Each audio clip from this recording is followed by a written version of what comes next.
The alarm came at 0347 hours, screaming through every communication channel across human space. Taeyang Station, humanity's pride in deep space research, had gone silent. Not the peaceful silence of a communication glitch, but the absolute void of total destruction. Admiral Kang Sunho stood in the command center of Earth's primary defense station, watching the data streams with growing horror. 8,000 souls had been on that station. Scientists, engineers, families who had volunteered for a 5-year mission studying exotic matter around a neutron star. Children had been born there. Lives had been built there. Now it was debris scattered across space like broken glass. Director Yu Heron arrived within minutes, her face pale but controlled. She carried a data tablet that glowed with damning evidence. "We have it all," she said quietly. "The Drexens planned this 3 weeks ago. Their military channels are full of celebration messages. They're calling it clearing an obstacle." Kang felt something cold settle in his chest. For 112 years, Earth had played by the rules. When the insectoid Kavresh raided human freight ships, Earth had filed complaints with the Galactic Assembly. When the crystalline Nelians claimed human-settled asteroids, Earth had negotiated for compensation. When Assembly members called humans primitive in official sessions, Ambassador Choi Dong-wook had smiled and returned to the negotiating table the next day. Earth's leaders had believed patience would earn respect. They had believed civilization meant restraint. They had believed the galaxy operated on principles of fairness and justice. Every belief had been a mistake. "Show me everything," Kang ordered. The command center screens filled with intercepted Drexen communications. The reptilian species had decided Taeyang Station's location was inconvenient for their military exercises. They had discussed evacuation and dismissed it as unnecessary. They had fired multiple plasma torpedoes at a civilian research station and then celebrated the successful test of their upgraded weapons systems. Not a single Drexen voice had questioned the morality. Not one had suggested warning the humans first. Kang watched the final moments recorded by Taeyang's external cameras. The station's emergency beacon had activated for exactly 4 seconds before the second torpedo hit. In those 4 seconds, someone had sent a message. Just 2 words that now burned across his screen. "Remember us." "Prepare my ship," Kang said. "I'm going to the assembly." Director Yu touched his arm. "Sunho, they won't listen. They never listen." "I know," he replied. "But Dong-wook deserves support when he makes our final statement." The journey to the assembly took 6 days. Ambassador Choi Dong-wook used every hour to build his case. He gathered evidence, prepared testimony from survivors of previous attacks, compiled 112 years of grievances. Director Yu's intelligence network provided documentation of every insult, every theft, every murder that Earth had absorbed in the name of peace. The assembly chamber was a massive sphere where 17 species gathered to pretend at civilization. Ambassador Choi stood in the human section, a small platform near the bottom, where newer species were placed. Above him, the great powers of the galaxy looked down both physically and metaphorically. "Honored members," Choi began, his voice steady despite the rage Kang knew burned inside him. "I come before you with evidence of a war crime. The Drexen hegemony has deliberately destroyed a civilian research station, killing 8,000 human beings, including 2,000 children. I have communications proving premeditation. I have objection," the Drexen representative interrupted, his translator rendering his hisses into flat, emotionless words. "The humans placed their station in a designated military exercise zone. If they were too primitive to understand the warnings, that is their failure, not ours." "There were no warnings," Choi said. "Your own communications prove the Drexen hegemony is a valued member of this assembly," the Luminarch speaker interjected. Its voice echoed with harmonics that made human ears ache. "Accidents happen in space. Perhaps humanity should reconsider whether they have the maturity to operate in contested regions." Laughter rippled through the chamber. Not polite chuckles, but genuine amusement at humanity's distress. The gaseous Valeth delegates pulsed with colors that their species used to express humor. The silicon-based Quellans clicked their crystalline bodies in patterns that mimicked laughter. Kang watched Choi's shoulders tighten. The ambassador had prepared for dismissal, but not for mockery. Not for laughter at the deaths of children. "I see," Choi said quietly. He began gathering his documents with deliberate care. "I had hoped this assembly represented civilization. I was wrong."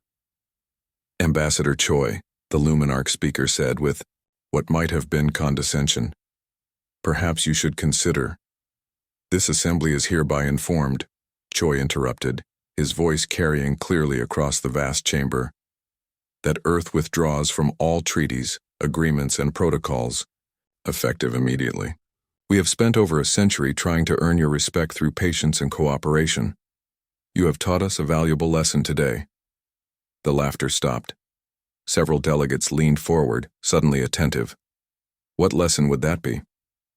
The Drexen representative asked, his voice dripping with contempt.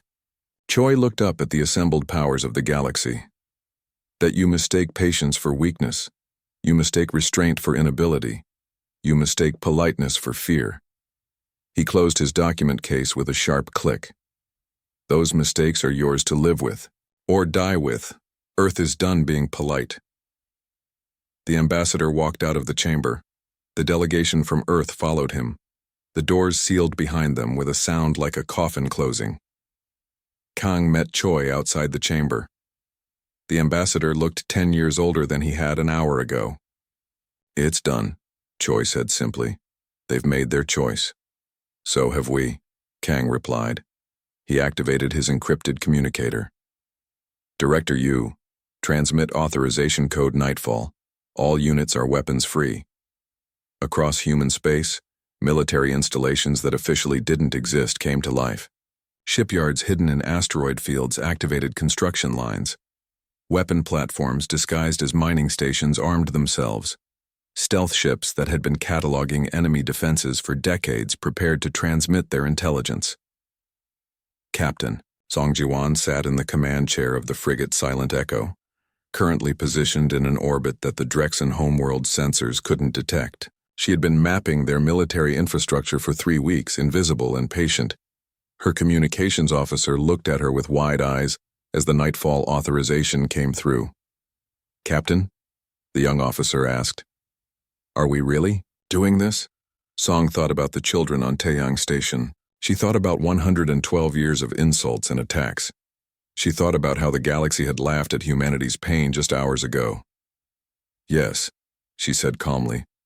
"We're really doing this. Activate all scanning systems. I want every military base, every shipyard, every command center mapped and transmitted to Fleet Command." The Drexens wanted to see what humans do when pushed. They're about to learn. On Earth, in a secure facility beneath the mountains of Korea, Dr. Han Yoonji watched as her life's work came online. Weapon systems that had been theoretical exercises were now authorized for production. The galaxy had called humanity primitive. They had no idea what human science could create when motivated by necessity rather than curiosity. Admiral Kang stood on the bridge of his flagship, watching status reports flood in from across human space. Hidden fleets were mobilizing. Weapons were being loaded. Soldiers who had trained for a war everyone hoped would never come were preparing to deploy. "Admiral," his communications officer said quietly, "we're receiving a transmission from Earth. It's President Zhang." The president's face appeared on screen. She looked tired but determined. "Admiral Kang, the civilian government has reviewed the situation. We agree with Ambassador Choi's assessment. Earth has been more than patient. The authorization is given. Show the galaxy what happens when humanity stops being polite and starts being honest." Kang nodded slowly. "Understood, Madam President. Orders?" "Make them regret laughing," she said simply, and the transmission ended. The Admiral turned to his crew. "Set course for Drexen space, maximum speed, transmit to all human fleets. The war begins now. Remember Taeyang Station. Remember every insult we've swallowed. Remember that we gave peace every chance." He paused. "Looking at the stars that had witnessed humanity's humiliation, now we give them war, and we'll teach them the difference between patience and weakness. Let's show the galaxy what humans actually look like when we stop smiling. The fleet jumped to faster-than-light travel, leaving Earth's home system behind.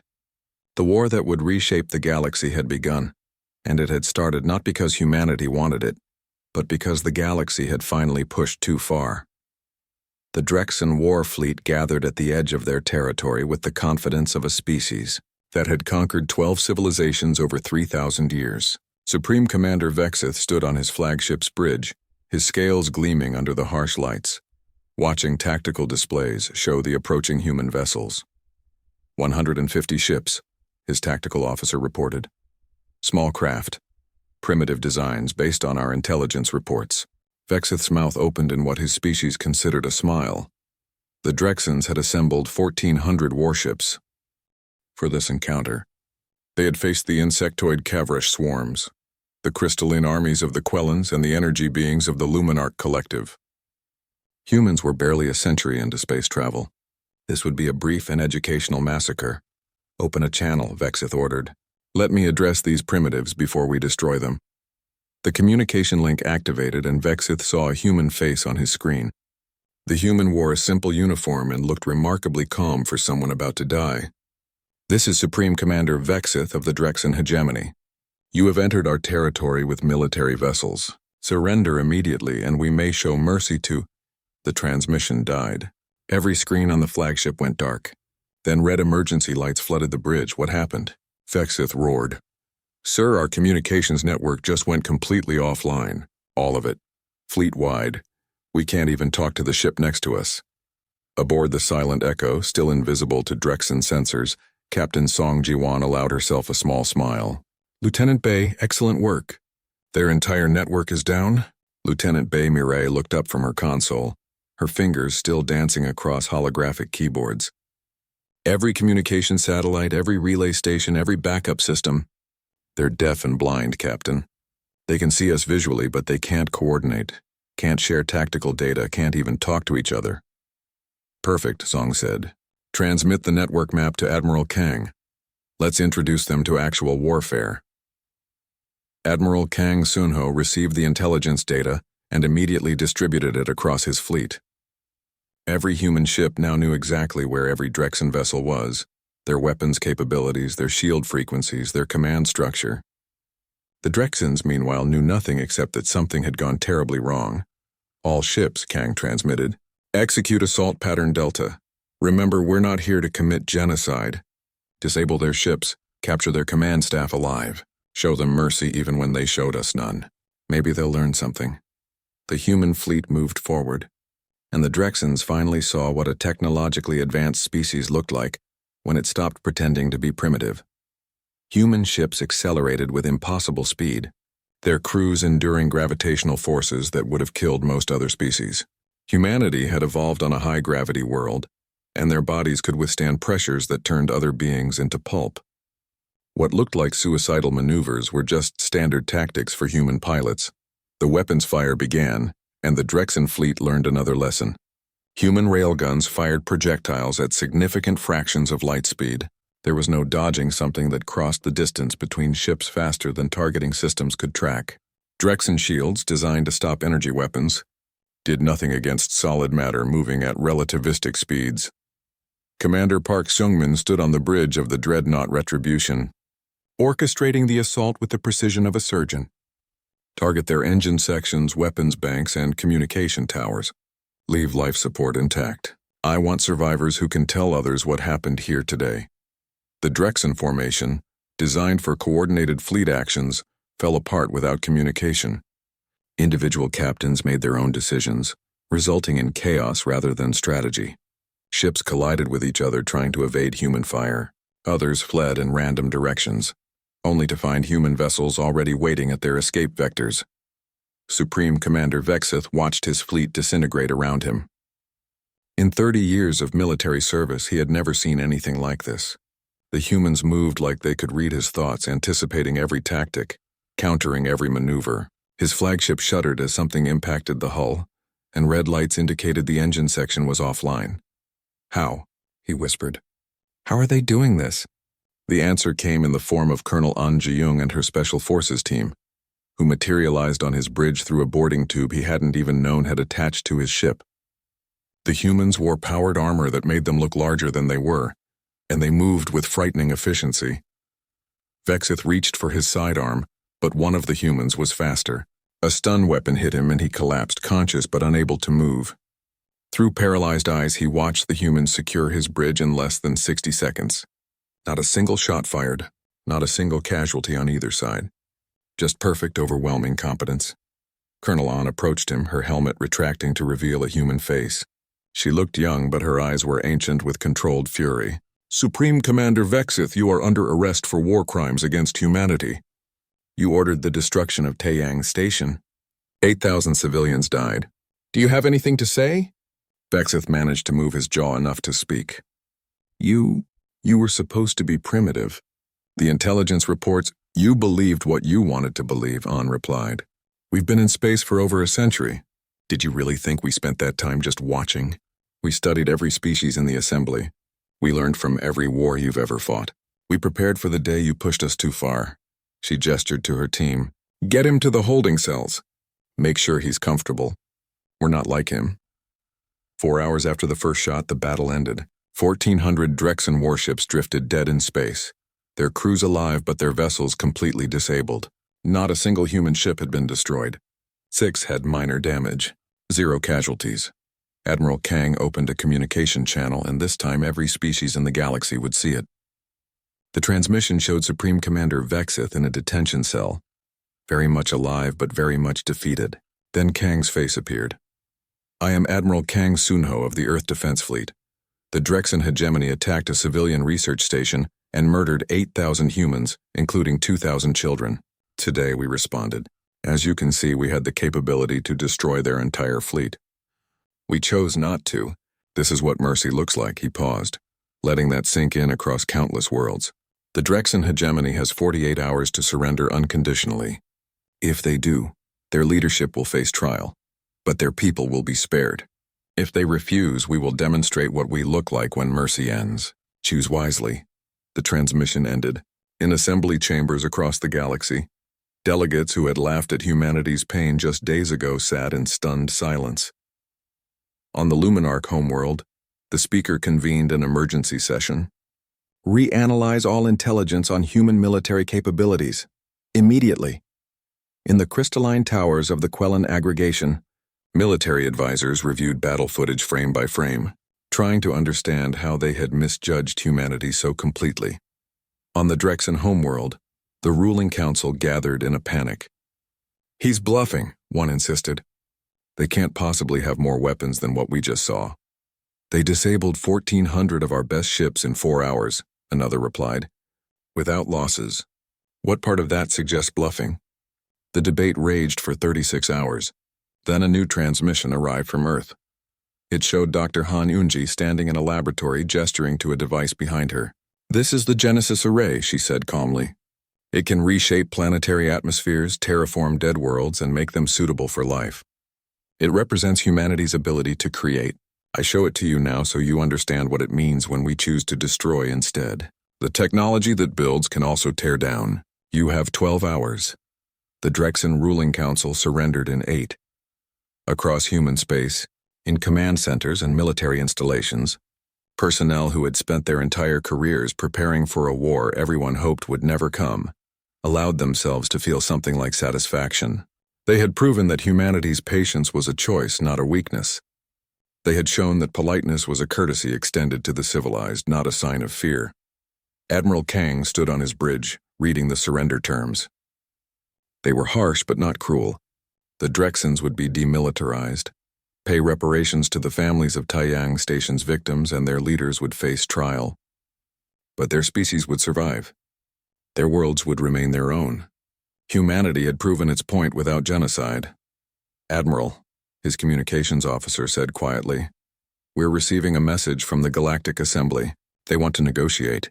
Kang felt a cold smile cross his face. Tell them Ambassador Choi will respond when we're ready. For now, they can wait. Let them feel what it's like to be ignored for a change. He looked out at the disabled Drexen fleet drifting in space. at the human vessels moving among them to provide medical aid to injured enemy crews. This was humanity's way, devastating in war, merciful in victory. The galaxy was learning, but the lesson had only just begun. Director Yu Heron sent him a private message. 6 more species attacked us over the past century. When do we visit them? Kang's reply was simple. Soon.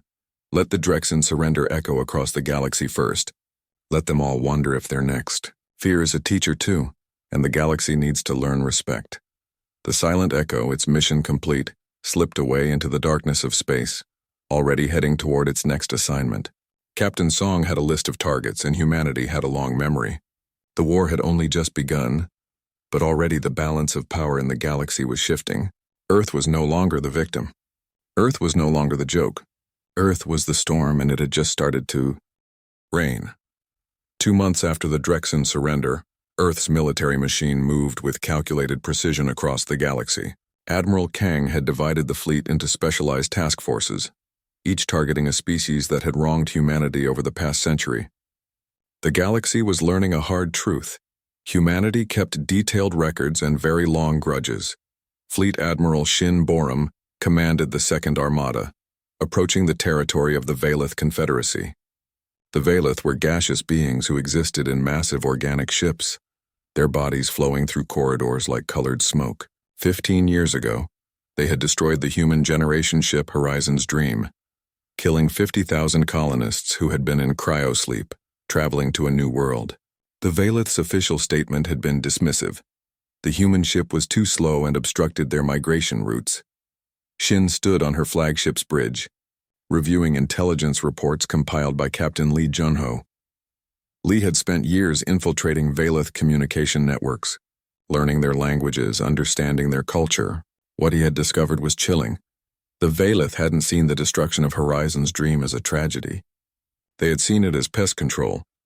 Captain Lee, Shin said, show them we've been paying attention. Lee smiled, a cold expression that never reached his eyes. Already done, Admiral. Watch their homeworld's defense grid.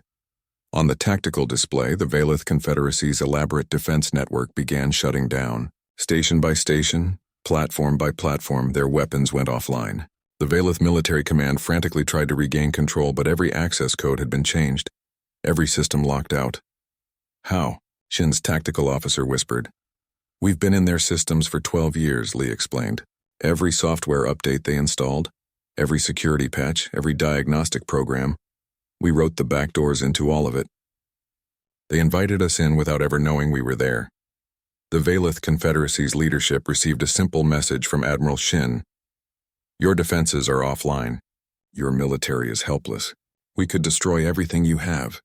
Instead, we're giving you a choice. Surrender and face justice for the murder of 50,000 humans, or we will demonstrate that your civilization exists only because we permit it. The Valeth Elders, beings who had existed for thousands of years, made a decision that would have been unthinkable months ago. They surrendered without firing a single shot. The embarrassment was total, the humiliation complete. Earth had defeated them without even engaging in battle. Across the galaxy, Major O Tae-jun led a different kind of operation. The Quellan aggregation, silicon-based life forms who lived in crystalline hive structures, had been enslaving human traders for years. They justified it with cold logic. Organic beings were inferior and should serve their betters. At least 400 humans were currently held in Quellan labor camps. O's Marines executed 40 simultaneous raids across Quellan space. They moved with the precision of a surgical strike, breaking into detention facilities, extracting human prisoners, and leaving before Quellan forces could respond. The operation was so perfectly coordinated that most facilities didn't realize they'd been breached until hours after the Marines had departed. But O's team left something behind in each facility. The Quellan slavers themselves, locked in the same cells where they had kept humans. Each cell had food, water, and a simple message. Experience your own hospitality. Human ships will return in 1 month to release you. Think carefully about how you treated us. The rescued humans arrived back at Earth to celebrations and tears. Families reunited with loved ones they thought were lost forever. The images spread across human space, and something shifted in humanity's collective consciousness. They weren't just fighting for revenge anymore. They were fighting to prove their species would never be victimized again. Ambassador Na Yejin, who had replaced the retired Choi Dongwook, took a different approach to warfare. She visited neutral species, the ones who had stood by and watched humanity suffer without intervening. Her message was simple but effective. You had a choice, she told the Mycorian delegation, a fungal species that prided itself on diplomatic neutrality.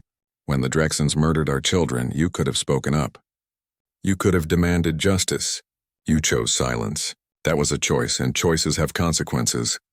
The Mycorian ambassador shifted uncomfortably, its spores releasing anxiety pheromones. We maintain neutrality in all conflicts. It is our way. Neutrality is not the absence of choice, Na replied coldly. It is a choice to support the status quo. You chose to support a system where the strong could murder the weak without consequence. Earth remembers its friends, Ambassador. We also remember those who watched us bleed and did nothing. She stood to leave, then turned back. The galaxy is changing. The old order is dying. When the new order emerges, you'll find that Earth has a long memory. Choose your next stance more carefully. The message spread quickly.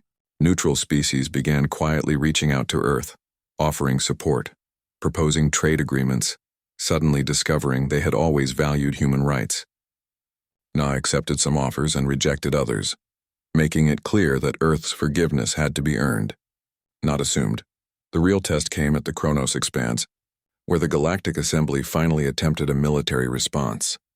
5 species had formed a coalition peacekeeping force, claiming they needed to restore order and prevent human aggression. It was transparent. They were terrified of Earth's growing power and wanted to demonstrate they could still dictate terms. Fleet Admiral Shin met them with a fleet 1/3 their size. The coalition commander, a luminarch being of pure energy, broadcast standard peacekeeping protocols, demanding Earth's forces withdraw immediately. Shin's response was broadcast across the galaxy. Turn back or join the Drexens in defeat. This is your only warning. The coalition didn't turn back.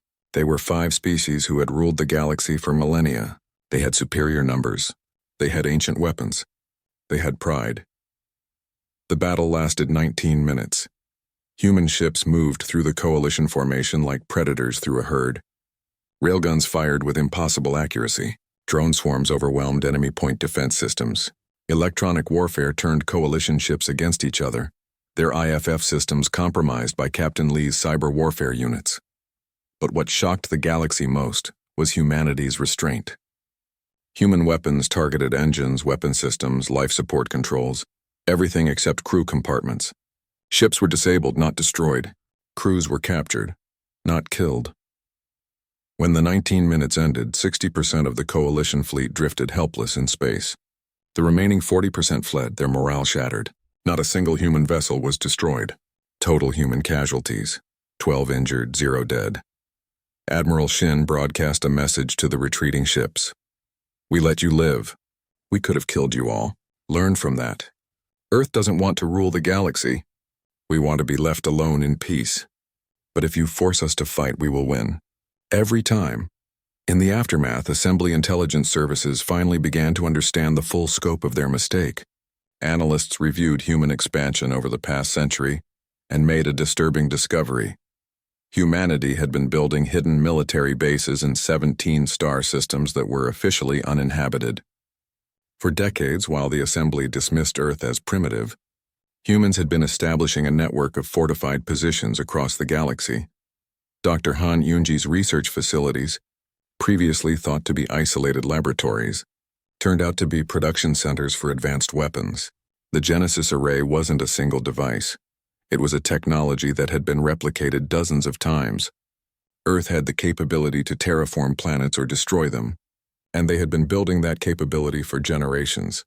They've been planning this since they first encountered us, a Luminarch analyst reported to the speaker. Every insult we delivered, every attack we ignored, every injustice we permitted, they were watching, learning, preparing. We thought we were teaching them their place. They were studying us like specimens. The Speaker of the Assembly, who had laughed at Ambassador Choi just months ago, made a difficult decision. Initiate contact with Earth. Request negotiations. Admiral Kang received the message and deleted it without reading. He sent a simple reply. Earth will negotiate when we choose to negotiate. For now, you can wait. Perhaps waiting will teach you what it felt like to be dismissed by those who held power over you. Director Yu Heron's intelligence network continued mapping galaxy-wide targets. 6 species had directly attacked human interests over the past century. The Drexens had surrendered. The Valeth had capitulated. The Quellans were releasing their human prisoners and begging for mercy. 3 remained: the Korthan Empire, the Nexus Collective, and the Luminarch Communion itself. In a secure conference room on Earth, military leadership gathered to plan the next phase. General Im Kyu-hyun, who commanded ground forces, presented the invasion plans for the Korthan Empire. Commander Park outlined naval strategies for the Nexus Collective. Everyone understood that the Luminarchs, as leaders of the old assembly, would be the final and most difficult target. "We're winning," Colonel An observed, "but every battle costs us. Resources, time, political capital. How long can we sustain this?" Admiral Kang considered the question carefully. "As long as necessary. The galaxy needs to learn that humanity won't be victimized again. But we also need to show them we're not conquerors. We punish the guilty, protect the innocent, and offer peace to those who accept it. And if they don't accept it?" Fleet Admiral Shin asked. "Then we keep fighting," Kang replied simply. "Until they do." Across the galaxy on countless worlds, civilians of various species watched the broadcasts of human military operations. They saw the devastating efficiency, the technological superiority, the absolute dominance. But they also saw something unexpected: mercy. Humans captured rather than killed. Humans offered terms rather than demanding extinction. Humans fought like demons but negotiated like diplomats. A new phrase began spreading through galactic communications: "Don't wake the humans." It started as a warning but evolved into something more. A recognition that Earth represented a new kind of power. Not the cruel dominance of the old empires, but something that might actually be better. The war continued, but the galaxy was changing. The old order was crumbling, and in its place something new was emerging. Humanity had declared war, and the galaxy was finally realizing that the polite species they had dismissed for over a century had been the most dangerous civilization they had ever encountered. The only question remaining was whether the galaxy would accept the new reality peacefully, or have to learn it through more painful lessons. 5 months into the war, the Galactic Assembly had fractured into chaos. 3 major factions emerged: species seeking immediate peace with Earth, hardliners demanding total war, and those fleeing to distant space hoping to avoid the conflict entirely. The galaxy that had seemed so stable for millennia was collapsing under the weight of its own arrogance. The Luminarch Communion, energy beings who had led the assembly for over 10,000 years, made a desperate decision. If they couldn't defeat human fleets in open combat, they would strike at the source. They would attack Earth itself. The plan was conceived in secret by the Luminarch War Council. They assembled an unprecedented armada: 8,000 warships from 9 species, including weapons banned by ancient treaties. Antimatter torpedoes, biological agents, reality warping devices that could tear holes in space itself. If Earth wouldn't surrender, Earth would burn. Director Yu Heron's intelligence network detected the buildup 3 weeks before the launch. She stood in President Jong Hyun's office, delivering news that could decide humanity's future. "They're coming for Sol System. Everything we have. Every species that still opposes us. 8,000 ships, maybe more." President Jong looked out at Earth through her window, seeing the blue and green world that had given birth to humanity. Billions of lives depended on the decision she made in the next few minutes. "What are our options?" "We recall our offensive fleets," Director Yu said. "Pull everyone back to defend the homeworld. It would give the enemy species time to regroup, rebuild. We might be fighting this war for decades. Or, we trust our home defenses and continue offensive operations. Keep the pressure on. But if the defenses fail," Yu didn't finish the sentence. She didn't need to. President Jong was quiet for a long moment. Then she made the choice that would define her presidency. "We trust our people. We trust the systems we've built. Seoul will stand. Alert General Yang to activate the Sentinel grid. Tell Admiral Kang to continue his operations. Earth doesn't flinch." That night, President Jong addressed the planet. Every screen showed her face, calm and determined. "My fellow humans, an armada approaches our home. 8,000 ships carrying every weapon our enemies can muster. They think if they destroy Earth, they destroy humanity. They're wrong. She paused, letting her words sink in. For over a century, we've been building, not just weapons, but a civilization that values every life. Our fleets are not recalled because they don't need to be. Earth is protected. Mars is a fortress. Luna is armed. Every planet in our system is a bastion. The enemy sees one world. They don't see the trap. Tonight, we show the galaxy what happens when you threaten humanity's home. We will not run. We will not hide. We will stand, and we will prevail. Sol System is humanity's heart, and it will keep beating. The broadcast ended. Across Earth, people looked to the sky, knowing an army was coming to kill them. But they also knew their military had never failed them. The fear was real, but so was the trust. General Yang Minho stood in the Seoul Defense Command Center, a massive facility built inside the moon. Around him, holographic displays showed the entire solar system. Activate the Sentinel grid, all platforms online. Mars batteries to full power. Jupiter Gate is a go. Let's show them what a defended system looks like. Across the solar system, weapons platforms that had been disguised as industrial stations came online. Mars, humanity's first colony, revealed massive mass driver artillery built into Olympus Mons itself. The ancient volcano had been converted into a weapon capable of firing across the solar system with terrifying accuracy. Luna's surface split open in a dozen places, revealing electromagnetic shield generators that could envelope Earth in protective barriers. Jupiter's orbit contained thousands of automated defense platforms, each carrying weapons that made the Drexen fleet's armament look primitive. The Luminarch Armada arrived at the edge of Sol System, their sensors detecting the defensive grid. Their commanders were shocked by the scale, but they had committed to this attack. They had to win or face extinction of their political power. All ships forward, the Luminarch Supreme Commander ordered. Overwhelm them with numbers. Earth cannot stop us all. The Armada advanced and the Battle of Sol began. General Yang watched the enemy fleets approach with cold calculation. Mars batteries target their capital ships. Luna shields to maximum.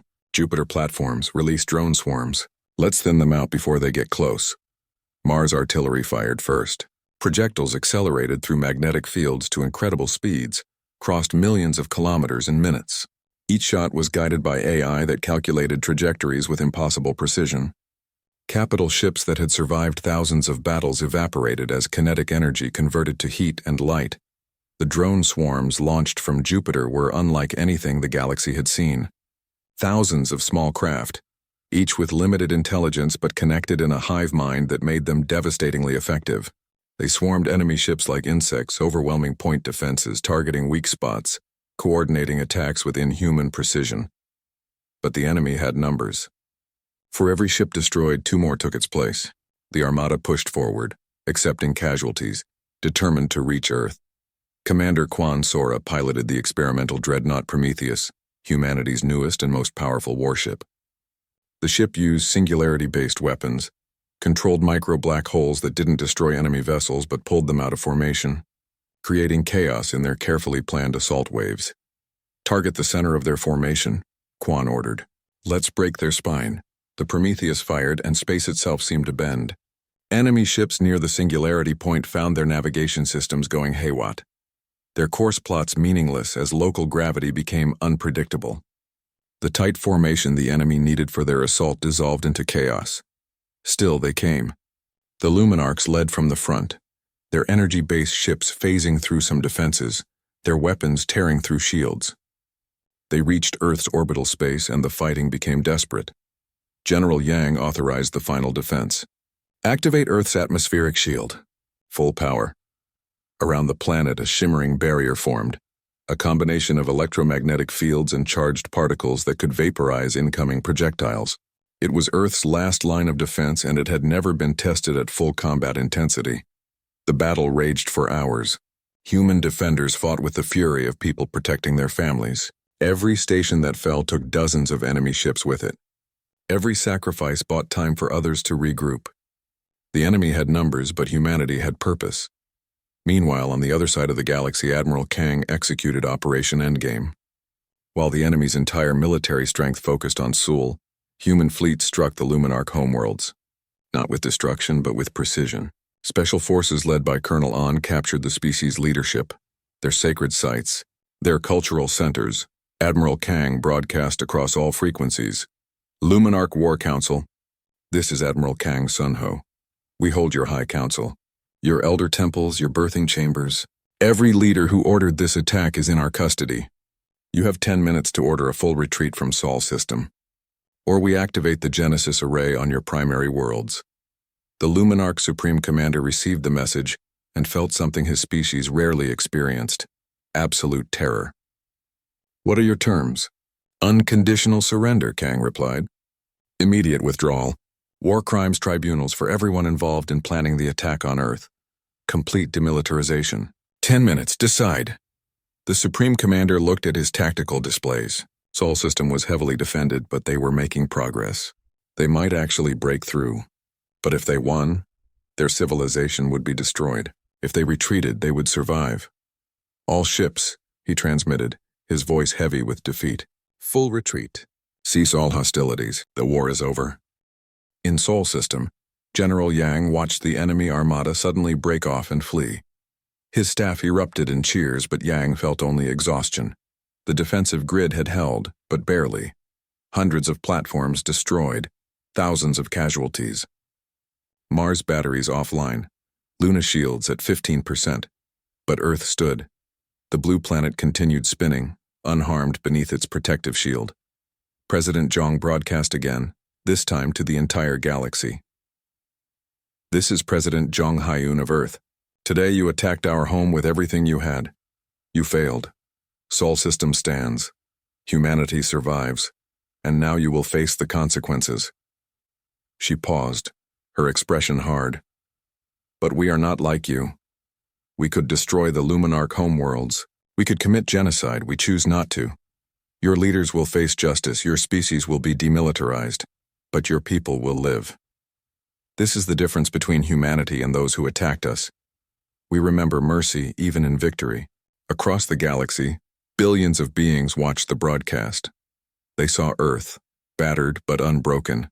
They saw the most powerful military force ever assembled, defeated by a species that had been dismissed as primitive just months ago. They saw humanity's capacity for both war and mercy. The old order was truly dead. The question now was what would replace it. Admiral Kang returned to Sol system 3 days later, his fleet carrying Luminarch prisoners and cultural artifacts captured intact. He met with President Zhong in person, both of them looking older than they had at the war's start. We won, Zhong said simply. We survived, Kang corrected. Winning is what comes next. We have to build something better than what existed before. Otherwise, all this death meant nothing. They stood together, looking at Earth through the observation window. The planet showed scars from the battle. Debris fields in orbit, damaged stations, burn marks on Luna's surface. But it was still beautiful, still home, still the world that had given birth to a species that refused to be victims. The war wasn't quite over. Surrender terms needed negotiation. Tribunals needed organizing. The galaxy needed restructuring. But the hard part was done. Earth had proven itself through strength, and now it would prove itself through wisdom. The galaxy had finally learned its lesson. Now humanity would teach them what came after. 1 year after the Battle of Sol, the galaxy looked nothing like it had before humanity's war began. The old Galactic Assembly had been dissolved, its corruption and cruelty exposed for all to see. In its place stood the Concordat of Free Systems, a new organization built on principles Earth had insisted upon: equal representation, protection of civilian populations, and accountability for war crimes. Ambassador Na Yejin stood in the Concordat Hall, a rebuilt version of the chamber where Ambassador Choi had once been humiliated. The architecture was the same, but everything else had changed. The hierarchical seating was gone, replaced by a circular arrangement where no species sat above another. The 17 ancient powers no longer dominated discussions. Now, 43 species had equal votes, and humanity's voice carried weight not through intimidation, but through earned respect. The Taiyang Accords are presented for ratification, Na announced, her voice steady and clear. These laws establish universal protections for civilian populations during military conflicts. No species may target research stations, colony ships, or settlements without military assets. Violations will result in concorded intervention.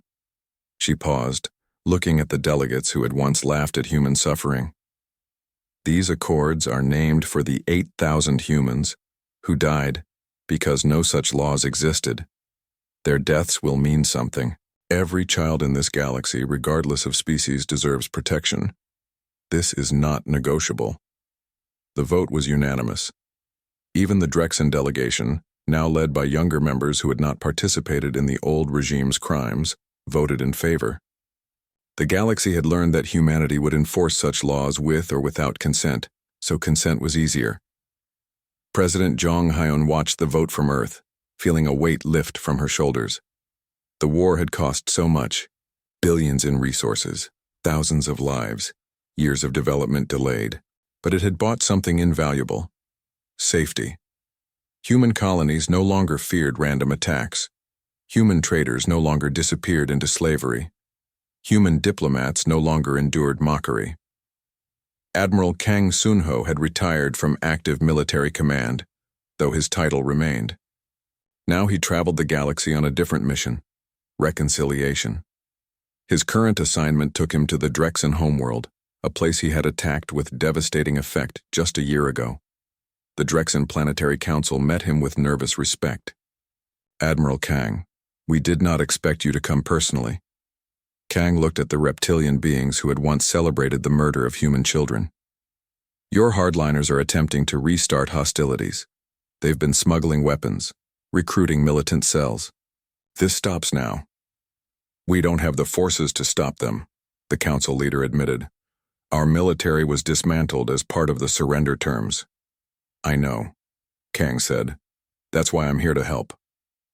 The Drexen council members looked at each other in confusion. "You want to help us?"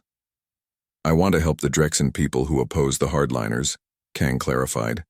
"The ones who understand that the old ways led to disaster. We'll provide intelligence, training, resources, but Drexens need to solve this Drexen problem. Earth is not your ruler. We're your partner in building something better." Over the following weeks, Kang worked with moderate Drexen forces to dismantle the militant networks. It was slow, careful work, but it succeeded. The hardliners were arrested, not by human soldiers, but by their own people. The message was clear: the galaxy was changing, and those who clung to the old ways would be left behind. Dr. Han Yunji oversaw a different kind of ceremony on a neutral station near Valeth space. The Genesis Array, the weapon that had terrified the galaxy into submission, was being publicly decommissioned. Representatives from every major species watched as the massive device was systematically dismantled. "This technology represents humanity's capability to reshape worlds," Han explained to the assembled delegates. "We built it, we used it as deterrent, and now we're showing you we can put it aside. But understand, this is not destruction. The knowledge exists. The capability exists. We're choosing not to use it, not because we can't, but because we shouldn't." A Luminarch delegate, one of the few who had opposed the attack on Sol, spoke up. "How can we trust you won't simply rebuild it?" Han looked at the being of pure energy with something like sympathy. "You can't trust us. That's the point. Trust is earned through actions, not words. We're showing you we value peace over power. Now you need to show us the same. The Genesis Array is being dismantled, but the Concordat Treaty includes verification systems. We'll all watch each other. That's how civilization works." The decommissioning took 3 days. When it was finished, the components were distributed across multiple species for safekeeping. No single civilization could rebuild the array without cooperation from others. It was a perfect symbol of the new galaxy. Power through cooperation, not domination. Captain Song Jiwan's Silent Echo continued its missions, but now the stealth ship carried diplomats instead of special forces. Song's expertise in infiltration and intelligence made her uniquely qualified to identify threats before they became conflicts. She worked with the Concordat's new Security Council, tracking weapon smuggling, preventing terrorist attacks, finding peaceful solutions before violence erupted. It's strange, Song told her crew during a quiet moment between missions. We trained our whole lives for war. Now we're peacekeepers. But maybe that's the point. Maybe the best peacekeepers are the ones who understand war well enough to prevent it. Colonel An Ji-young led a different transformation. Her special forces, once feared across the galaxy, now trained the first integrated military units. Humans, Drexens, Valith, Quellans, and a dozen other species learning to fight together against external threats. The galaxy is bigger than our little corner of it, An told her mixed species unit during graduation. Out there, beyond our borders, are civilizations we haven't met yet. Some might be peaceful, some might not be. We need to be ready, but we need to be ready together. You are the first generation that will defend not just your species, but all species. Make us proud. The graduates, wearing uniforms that combined elements from all their cultures, saluted as one. It was imperfect, awkward, a work in progress, but it was real. Ambassador Choi Dong-wook, who had retired after the war began, requested a meeting with Ambassador Na in the Concordat Hall. They met in the same chamber where Choi had been humiliated, where he had walked out and set humanity on its path to war. Do you regret it? Choi asked. All the death, all the destruction. Could we have found another way? Na considered the question carefully. We gave them over a century to find another way. They chose cruelty. We chose survival. Could individual decisions have been different? Maybe. But the fundamental problem was that they saw us as less than themselves. Only strength changed that perspective. Choi nodded slowly. I spent my career believing patience would work. That civilization meant restraint. I was naive. You were optimistic, Na corrected gently. And optimism isn't wrong. You just needed to be backed by strength. Now we have both. Patience and power, diplomacy and deterrence. That's the balance we have to maintain. She gestured to the hall around them. This exists because you walked out. Because you drew the line. The galaxy needed to see humans could be pushed too far. You started this. We finished it. Both were necessary. The Taiyang Memorial Station opened on the anniversary of the massacre. Built in the exact location where the original research station had died, the new structure served multiple purposes. Part memorial, part research facility, part diplomatic center. Every victim's name was inscribed on a central monument visible from every deck. President Zhong gave the dedication speech, her words broadcast across the Concordat. 8,000 people died here because the galaxy valued power over justice. Their deaths began a war that killed millions more. We cannot bring them back. We cannot undo the past, but we can ensure the future is different. She placed her hand on the monument, feeling the cold metal under her fingers. Every name here represents a life with dreams, with families, with futures stolen. We remember them not with hatred, but with determination. Determination that no child of any species will die like this again. Determination that civilization will mean something more than the strong exploiting the weak. The galaxy is watching this ceremony, Zhong continued. They're wondering if humanity will remain merciful now that the war is over. Will we hold grudges? Will we seek revenge beyond justice? Let me answer clearly. Earth remembers, but Earth forgives those who earn forgiveness. The Drexens who ordered this attack face trial. The Drexen people who oppose them have our support. We judge actions, not species. We seek justice, not genocide. This memorial stands as a promise and a warning. A promise that Earth will protect the innocent. A warning that we will never again allow such attacks to go unanswered. The galaxy learned a hard lesson. We all paid a terrible price for that education. Now we build something worthy of what it cost. Fleet Admiral Shin Borum, now director of the Concordat Defense Academy, watched the ceremony with her first class of integrated officers. See that memorial? She told them. That's why we exist. Not to wage war, but to prevent it. The strongest military in the galaxy exists to ensure strength isn't needed. That's the paradox you must embrace. Commander Quan Sora, still piloting the Prometheus, now led exploration missions to the galaxy's uncharted regions. Her dreadnought, built for war, had been refitted for peaceful discovery. It still carried enough weapons to destroy fleets, but now it also carried scientific equipment, diplomatic facilities, first contact protocols. We're the bridge, Mi Quan told her crew as they jumped to a system no human had ever visited. Between what humanity was and what we're becoming, between fear and friendship. The galaxy knows we can fight. Now we show them we can explore, create, and cooperate. Both sides matter. On Earth, in a small memorial garden in Seoul, Director Yu Haran placed flowers at a monument to intelligence officers who had died during the war. Her network had been the invisible force that made victory possible, but it had cost lives. Agents captured, deep cover operators exposed, analysts who worked themselves to death trying to save others. "We did it," she whispered to the names carved in stone. "The galaxy is safer. Humanity is respected. The price was high, but we paid it together. Rest now. We'll watch from here." The galaxy settled into its new reality. Trade routes reopened, but now with fair tariffs. Colonies expanded, but with mutual respect for territorial claims. The military forces of various species cooperated on border patrols, hunting pirates and slavers who had thrived under the old corrupt system. Earth remained the Concordate's military power, but now it was power used in service to all, not domination of all. Human fleets protected trade ships of every species. Human technology was shared with allies. Human diplomats worked to resolve disputes before they became conflicts. In the Concordate Hall, a year after its founding, Ambassador Na called for a vote on the final piece of restructuring. The Concordate needs a rotating leadership position, someone who can speak for all of us in matters requiring united action. I propose we elect a first coordinator, serving a 5-year term with no species eligible for consecutive terms. The vote was close, but it passed. Then came the nominations for the first person to hold the position. To Na's surprise, multiple species nominated her. "You led us through the transition," a Valeth delegate explained. "You showed us that strength and fairness can coexist. Who better to guide us forward?" Na accepted, becoming the first coordinator of the Concordate of Free Systems. She stood at the podium looking at delegates who had once been enemies, now colleagues. "I accept this responsibility with humility and determination. Earth did not fight a war to rule the galaxy. We fought to ensure the galaxy had justice.